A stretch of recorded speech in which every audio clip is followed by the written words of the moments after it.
Hi guys! Magandang gabi! Welcome back po dito sa Gandara SRU channel for Showbiz Update. Andito na naman nga po akong muli nagbabalik upang magatid sa inyo ng latest update and fresh happenings patungkol po kay Kim Chiu and Paolo Avellino. And para nga po sa gabing ito ang tatalakayin natin at pag-uusapan ay may kinalaman ngayon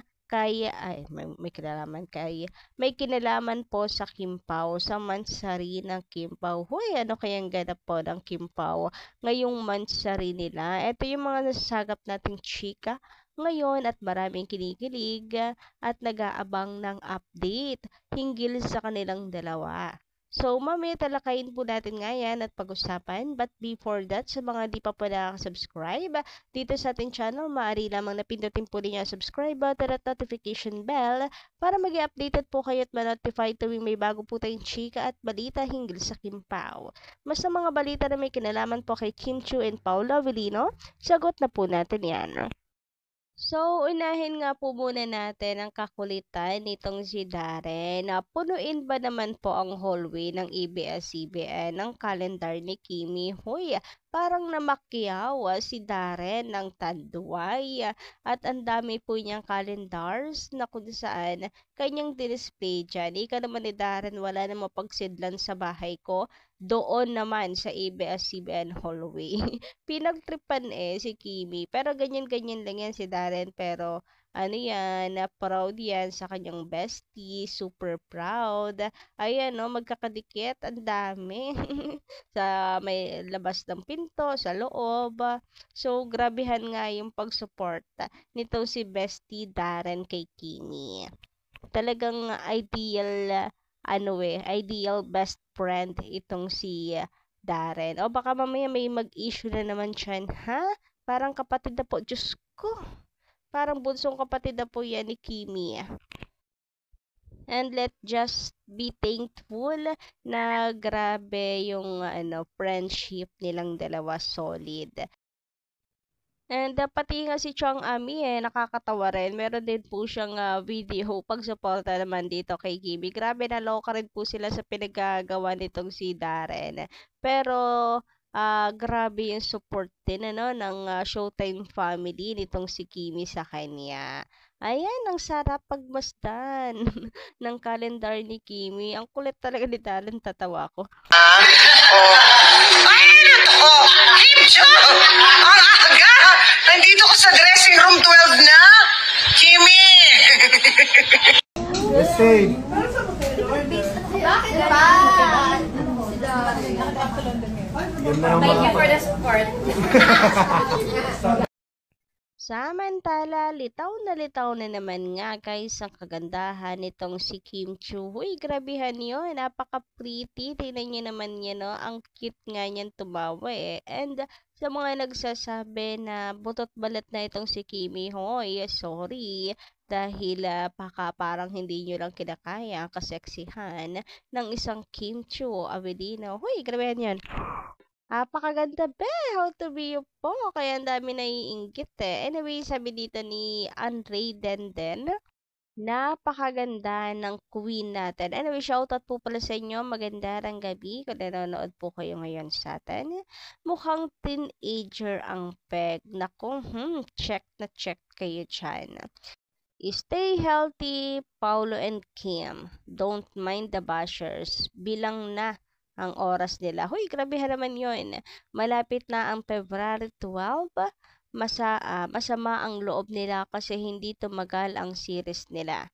Season 1 lang sila. Sa ating lahat, magpakatatag tayo para sa Kimpao. Merry Christmas sa ating lahat. Yes, naku po ay nasa kalagitnaan na po tayo ng December. Pagdating ng January, promotion na po ng Kimpao. And ayun, mabilis lang yung araw na yan. And magpe-February na. Grabehan yun. Magsisimula na po ang showing ng My Love Will Make You Disappear. Kita-kits na lang guys sa mga sinihan. Pero hindi po muna ako mag-i-spoil ng kwento ng movie. Para syempre lahat magpuntahan sa sinihan.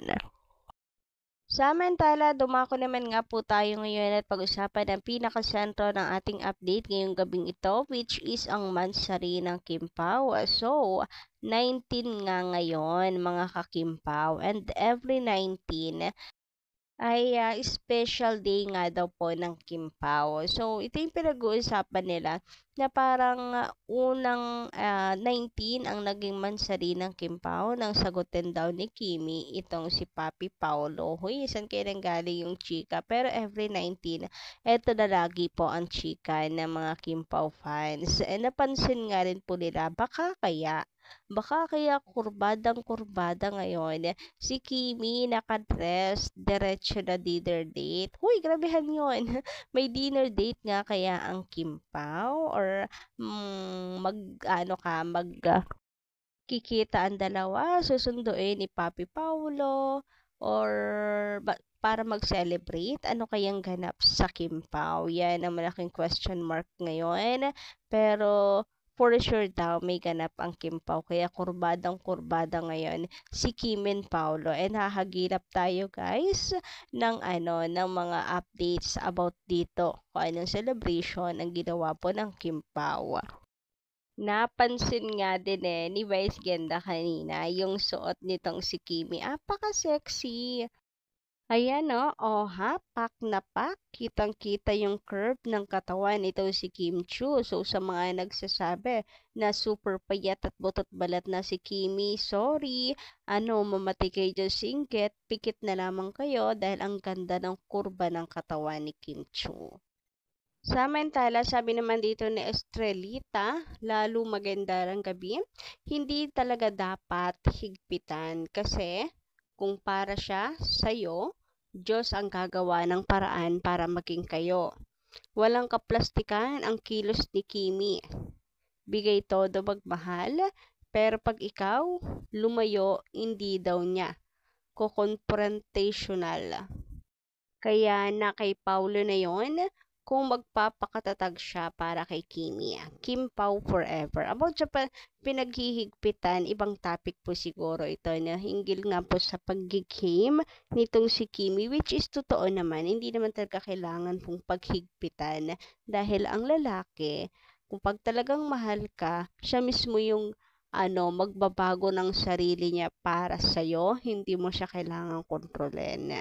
Kasi pag kinokontrol mo, inigpitan mo, mas lalong nagpupumaglas at gustong kumawala. So, it's a sign of a true love kapag siya mismo yung nagbabago ng sarili niya para sa'yo. And understandable naman siguro si Kimi, di ba? Sobrang busy nila. Kailangan din ng libangan ng hobby. And ito na lang yung hobby ni Pau. Ang mag-games, counting oras lang naman. Dahil yung pag-iinom guys, tinanggal na yan ni Paulo Avellino. Hindi rin makakatagal sa paglalaro si Pau. Ano ba kayo? Ang dami niyang events, kaliwat kanan. May shooting pa guys. And the same time, mga photoshoot for their endorsement, diba? And then, kapag wala siyang gawa tapos may showtime, si Kimi, nanonood siya. Kaya nga makikita natin, pa nag-upload si Paulo, nang maglalaro siya is after na ng showtime. Pansin nyo rin ba yon? Maglalaro na kasi tapos na manood ng live sa kanyang Diyosawa. Huy, grabehan. Kumbaga, yung mga duties niya ay tinatapos naman niya muna. Wala naman dapat paghigpitan. Kaya salute to Kimi naman.